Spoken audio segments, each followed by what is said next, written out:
Salam əziz şagirdlər. Bu gün mən istəyirəm ki, sizin üçün mexaniki dalğalar, səs dalğaları mövzusuna toxunum. Ümumiyyətlə səs dalğaları nədir? Fizikanın səs hadisələrini öyrənən bölməsinə akustika deyilir. İnsan qulağı tezliyi 16 Hz və 20 min Hz arasında olan rəqsləri səs şəklində qəbul edir.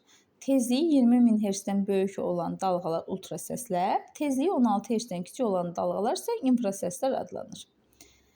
Səsi xarakterizə edən keyfiyyətlər guruluq və tondur. Guruluq rəqsin amplitudundan asılıdır. Rəqs amplitudu böyük olduqca səs daha gür olur və guruluğun vahidi desibeldir. Tonun yüksəkliyi isə səs rəqslərinin tezliyindən asılıdır. Səs rəqs tezliyi böyük olduqda ton daha yüksək olur. Əks-sada hadisəsi bəs nədir? Əziz şagirdlər, səs dalğalarının öz yolunda rast gəldiyi maneələrdən əks olunaraq qayıtması hadisəsi əks-sada adlanır. Səs dalğalarının köməyi ilə biz obyektlərin yerini aşkar edilir, onlara qədər məsafəni təyin edə bilərik və bu üsula səs lokasiyası üsulu deyilir. Dəniz və okeanların dərinliyini ölçmək üçün isə exolot adlanan cihazdan istifadə edirik. İndi isə güvəndə bəzi mexaniki dalğalara aid olan testlərə baxaq. Səsin suda yayılma sürəti V, səs siqnalının göndərilmə və qəbul olunma anları arasındakı vaxt T olarsa, sudakı obyektə qədər məsafə hansı ifadə edilir? Biz bilirik ki, bizim bu zaman maneəyə dəyir və qayıdır. Yəni yolumuz 2-yə bərabər olur. Ona görə də S bərabər VT düsturunda biz VT-ni 2-yə böləcəyik. Dalğa uzunluğu lambda, tezliyi nu olan səsin yayılma sürəti hansı ifadə ilə daxil tapılar? Mən sizə düsturlar arasında əlaqəni yadda saxlamaqla daha rahat şəkildə yadınızda saxlaya bilərsiniz ki, biz yol düsturunu bilirik ki, S bərabər VT-dir.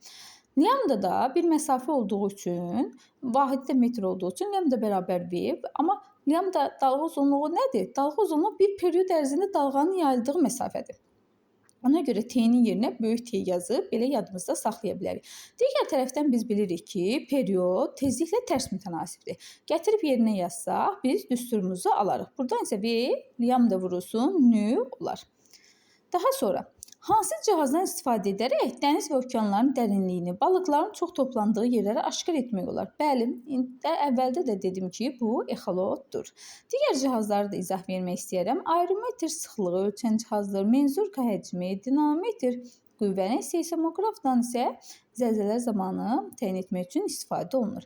Aşağıdakılardan hansı dalğa uzunluğunun vahidi deyil? Dalğa uzunluğunun vahidi metrdir əsas vahidi. Əlavə vahidləri santimetr, desimetr, kilometrdir. Buradakı gördüyümüz millilitr isə həcmin vahididir və burada qeyd eləmişəm ki, millilitr santimetrin kubuna bərabərdir.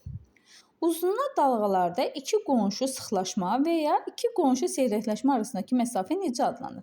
Ümumiyyətlə, qeyd edim ki, dalğa uzunluğu eyni fazada rəqs eləyən iki nöqtə arasındakı məsafədir ya da bir tam period ərzində rəqsin yayıldığı məsafədir. Burada da iki qonşu sıxlaşma və ya iki qonşu seyrəkləşmə. Bunun yerinə məsələn enli dalğada iki qabarıq nöqtə, iki çökük nöqtə arasında da qeyd edə bilərdi. Cavab C-bəndir. Dalğa uzunluğu 3 metr, rəqs tezliyi 15 Hz olarsa, dalğanın yayılma sürətini hesablayın. Biz əvvəldə də düsturumuzu çıxartdıq. Dalğa uzunluğumuzu bizə 3, tezliyimiz isə 15 verilmişdi. Biz düsturumuzda artıq onu yerinə qoymaqla 45 olduğunu görərik. Dənizin dibinə göndərilən ultrasəs siqnalı 6 saniyə müddətində gəmiyə qayıdır. Dənizin dərinliyini hesablayın. Birinci sualımızda da biz düsturumuzu qeyd eləyəndə dedik ki, dənizin dibini tapmaq istəyiriksə S bərabər VT bölünsün ki, çünki bizim həmən müddət ərzində gedib qayıdır. Ona görə də yolumuzu 2-yə bölməliyik. Buradan da 1500-ü 6-ya vurub 2-yə bölsək, altdan 2 gedər 3 qalar ixtisar, 1500-ü 3-ə vuranda 4500 metr. Biz görürük ki, variantda bizə kilometrlə verilibdir. Biz də bilirik ki, 1 kilometrimiz 1000 metrə bərabərdir. Ona görə cavab olacaq 4,5 kilometr. Tüfəng atəşi nəticəsində yaranan əks-sada atıcıya atəş açılandan 4 saniyə sonra çatmışdır.